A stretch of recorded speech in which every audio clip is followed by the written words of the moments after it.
Good morning, everybody. I just woke up. I'm tired. I have on my jammies still, but the house is quiet, so I wanted to just come back and give you an update. I got back from a 4-day conference yesterday, which was Sunday, and on Thursday, when I was getting ready to board my flight, I got a call from my surgery coordinator to set a date. So I have a surgery date right now. I chose March 14th. She asked me if I wanted March 9th or 10th, but my daughter's 18th birthday is on the 13th, and I don't know if this is legitimate or not, but I just thought when she thinks back to her 18th birthday, I don't want her remembering that I was laying on the couch, sick or right after surgery. But if I have the surgery the day after her birthday, she'll just never remember that. In 10 years, she's never going to remember that. So that was my reasoning. And then I spoke to her again on Friday, the surgery coordinator. We set up my pre-op appointment, which we were trying to set for 2 weeks earlier, but it's really only just 1 week. So 1 week before my surgery date. Let me see if I can see.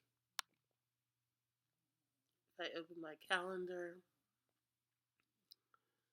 1 week before my surgery date is April 6th. So I'm having my pre-op on April 6th. I don't think I've given you my stats. So my pre-op weight, which is not my technical pre-op weight, but the weight that I had at the my consultation was 241. They told me they didn't want me to lose any more weight, but I had to maintain 241. So I can't be above 241 on my surgery date. My highest recorded weight is 320, and I have to throw in that my lowest loss was 183, which is where I was after losing and then going back up. So I'm not quite halfway, but I'm further away from that high loss goal than I ever thought that I would be. I want to say one more thing, and that is that I went to this conference on Thursday, and I go every year. It's a big conference. I see a lot of people. You're supposed to do a lot of schmoozing. I'm supposed to do a lot of networking, and I had the hardest time. I was on a panel, and it was a really successful panel, and people were taking pictures, and someone sent me a picture yesterday, and I'm trying really hard to not let my weight taint everything. But all I could think of was, look at that picture. Like, I'm bigger in that picture than I've been in my mind since I lost weight, since I was 320 pounds. I'm 240 pounds, but I might as well be 320 pounds in that picture. I'm horrified by it.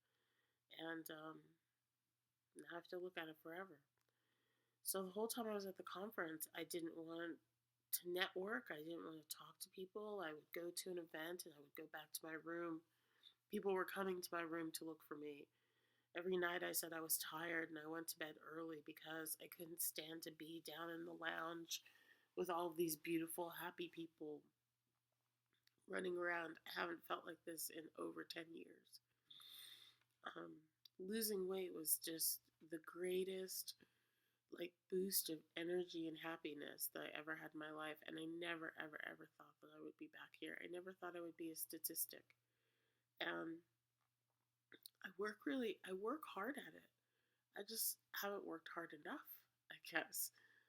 But I'm not that person who's eating fried Oreos. I'm not that person who drinks soda. I'm not that person who's eating hamburgers with cheese and wings and all that stuff. And so I guess this is a cautionary tale to all of you that, I've heard before it could happen to anyone, and I said, can't happen to me. It can happen to anybody. You can eat too many fiber bars, and you can eat too many snack bars, and you can eat too much fruit, and you can eat too much whole grain pasta, and you can eat too many Snackwell sugar free cookies, and you can do that, and you can still gain 50 pounds. And I'm here to prove it to you. So I was miserable at this conference, and all I could think of was next year when I'm here, I'm going to be myself again. And it's interesting that in my mind, I made the conversion when I lost my weight the first time to that being myself, and it was difficult. I remember when it happened. I remember the thing that I've heard a lot of you talk about. You didn't want to start wearing regular size clothes because it felt like you were exposed and people were looking at you. That you have trouble thinking of yourselves as like not morbidly obese or not fat. I went through all of that stuff, but at the end, you do make the conversion in your mind. And I think the one thing I can say about this part of my journey is that I see losing this weight as getting back to myself as opposed to having a new self. And I think that makes me really happy. So I just want to be back to myself again. And unfortunately, I have to wait a whole year to do that conference over. I regret staying in my room. I regret not talking to people. I regret not doing all the things that I should have done. And it's going to be the last time my weight does that to me. I'm not letting this happen again. And I'm finally, I think, able to do something about it that will have some permanence. For me, the surgery is a tool that's going to help in maintenance even more than in loss.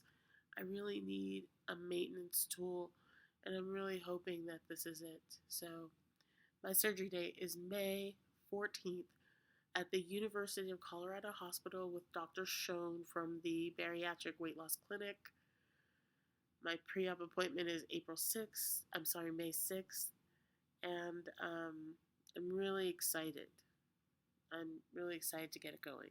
So, anyway, thanks.